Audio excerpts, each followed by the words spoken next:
ويا صلاة النبي، يلا مع بعض نعمل كفتة الحاتي بطريقة حلوة جدا بمكون واحد بس. لو مش متوفر عندك دلوقتي هتنزل تشتريه من السوبر ماركت بجنيه، هيودي الطعم لمكان تاني خالص. هنخليها متماسكة جوسي جدا وطعم لذيذ احسن من بتاعة الحاتي. وان شاء الله لما تعمليها وتجربيها هتدعيلي، وهتبقى دي الوصفة الثابتة عندك على طول. خلاص، كل اللي انا طالباه منكم حطوا له لايك للفيديو، كمل الفيديو للاخر ويلا بينا نبدأ. هحتاج بصلايه كبيره او بصلتين وسط، مش شرط يكونوا، يعني ممكن يكون اكتر من ربع كيلو من البصل. كتري في الكميه عادي بس مش تأفوري، يعني مش توصلي لنص كيلو بصل لان انا هعمل نص كيلو من اللحمه المفرومه. خلاص، هتبقى بصلايه كبيره هبشرها ناعم في الكبه، في المبشره اي حاجه لازم تتبشر ناعم.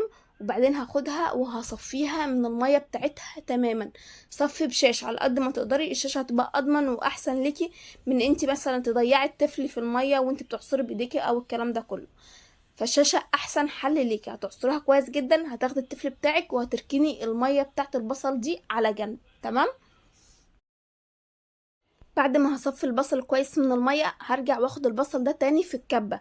طيب انتي لو مش عندك كبه خلاص في طبق واسع، وهجيب اللحمه المفرومه بتاعتي. دي كان لحمه جملي، تمام، كان فيها نسبه دهون، هي لان اللحمه المفرومه بتجيلك بتكون فيها دهون اوتوماتيكي على طول يعني. فهحتاج معلقه صغيره من بتاعه الشاي ملح، وبرده نص معلقه من بتاعه الشاي فلفل اسود بس. وهحتاج مكعب واحد مرقه دجاج.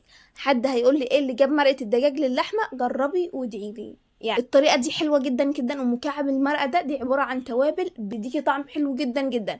احسن ما تشتري كيس التوابل او كيس البهارات بتاع الكفته ب10 جنيه او ب12 جنيه، يبقى ملهاش لازمه. المكعب الصغير ابو جنيه ده هو اللي هيديكي نفس النتيجه اللي هيديكي كيس التوابل او كيس البهارات بتاع الكفته.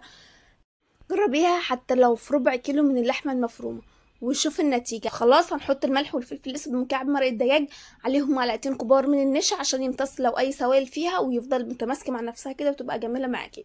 هحط معلقه صغيره من البيكنج باودر. خلاص، وهقلب كله في بعضه في الكبه بتاعتي. طيب لو انت بقى مش بتستعملي الكبه وبتعملي في الطبق عادي بايديكي، اقعدي عجيني في العجينه ديت او في اللحمه ديت لعند ما تبقى كتله واحده وتلاقيها بتلزق في ايدك وعملت خيوط كده بقت حلوه معاكي. يعني ممكن تقلبي فيها او تعجني فيها لمده 10 دقايق او ربع ساعه. كل ما بتزودي العجن كل ما تبقى النتيجه حلوه معاكي، وكل ما هتبقى عجينه واحده وهتبدا تلزق. بقت كده تمام. هطلعها في طبق واحطها في التلاجة، بس هغلفها بستريتش او اي كيس تغذية او اي حاجة واحطها في التلاجة لمدة بقى، يعني انت اعمليها الصبح وسيبيها بقى براحتك ساعة ساعتين ثلاثة، سيبيها حطها في التلاجة لعند ما يجي ميعاد الغدا. وهاتيها طلعيها بقى، حضري صينية مدهونة بالزيت، وهجيب مية البصل بتاعتي اللي احنا ركناها على جنب، وطبعا تتحط في التلاجة عشان الجو حر. هجيب الكفته بتاعي وهجيب السيخ، انا بدهن السيخ يا زيت يا اما من ميه البصل دي عشان يبقى سهل معايا الكفته تطلع من السيخ او من العود الخشبي ده.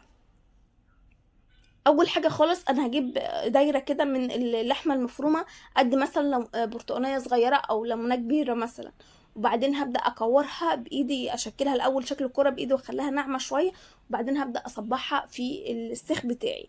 اهم حاجه لازم اقفل الكفته بتاعتي من فوق ومن الحرف اللي هو فوق الكفته او بدايتها ونهايتها، علشان مثلا مش يبقى الصبع معايا متناسق وجميل. مش يبقى تطلعيها بالراحه من السيخ وحطها في الصواني. مش هتعمليها في الفرن، خلاص اعمليها صبعيها وسيبيها تتشمع برضو على السيخ لمدة نص ساعة. حابة تحطيها في التلاجة تمام، حابة تسيبيها تمام بس سيبيها تشمع. وبعد كده حطيها على الفحم. طريقة حلوة جدا جدا يا بنات. عايزة اقول لكم انا واحدة من الناس الكفتة دي ما بشتريهاش من بره خالص، انا لازم اعملها في البيت. آه جربت واشتريت كذا مره ما عجبتنيش، ما حسيتش ان انا باكل لحمه مفروم، ما حسيتش الطعم اللي هو الجوسي متملحه مظبوط، لا، حسيت ان انا باكل كده عيش وسلطه وطعم اللحمه ضايع خالص. فمن ساعتها انا بعملها في البيت على طول. حتى لما اقول لحد ان انا بحط مكعب مرق الدجاج بيستغرب ليه مرق الدجاج. عايزه اقول لكم جربوها وان شاء الله تدعولي. صبعت اللحمه بتاعتي كلها بالشكل ده كده، هاخدها معايا وادخلها الفرن. حد هيقول لي اللحمه بتكشش واللحمه بتكش ليه؟ دي لحمه بلدي يا جماعه. خلاص، فاللحمه البلدي بتبقى يعني بتكش شويه. رجاء بقى لو وصلت معايا الفيديو لحد هنا حطوا لي لايك للفيديو وانزلوا عايزه رايكم في الكومنتات. خلاص، قبل ما تدخل الفرن لازم اكون مسخنه الفرن كويس جدا. وبعدين هدخلها على درجه حراره عاليه لمده 10 دقايق فقط، وبعدين ههدي النار. ما ينفعش تدخل على درجه حراره هاديه او الفرن يكون بارد هتنزل الميه بتاعتها، لا انا عايزاها تخش تتشمع على طول. هتدخل في الفرن من ربع ساعة لتلت ساعة، ولازم اخلي بالي منها. طيب نفترض مثلا ان الكفتة يعني نزلت مية بسيطة والصينية بتاعتي ناشفة، ممكن اضيف لها ربع كوباية بس من المية علشان الكفتة بتاعتي تفضل طرية معايا شوية، وحاجة كمان الصينية ما تتحرقش مني. او هسيبها في الفرن لمدة مثلا ربع ساعة او تلت ساعة، اللحمة تستوي وبعد كده هطلعها. ما تزوديش في السوا عليها عشان ما تشدش منك، وما تفتحيش عليها الشواية عشان ما تشدش منك. انا ما بحبش احط في مية البصل صلصة، انا عايزاه يفضل لونها كده. انا جربتها كم مرة وشفت الحاتي بيعملها لونها فاتح كده، مش عايزة لونها يكون وردي.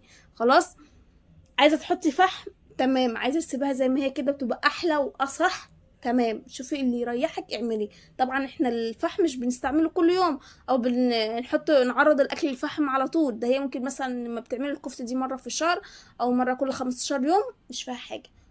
عايزه اقول لكم انا سبت الفحم في الصينيه لمده مثلا دقيقه او دقيقتين، ما شلتهاش على طول، بس الفيديو هو اللي مسرع العمليه شويه. حلوه جدا جدا. لو عجبكم الفيديو حطوا لي لايك للفيديو، شيروا الفيديو لكل اصحابكم، وما تنسوش تشتركوا في القناه.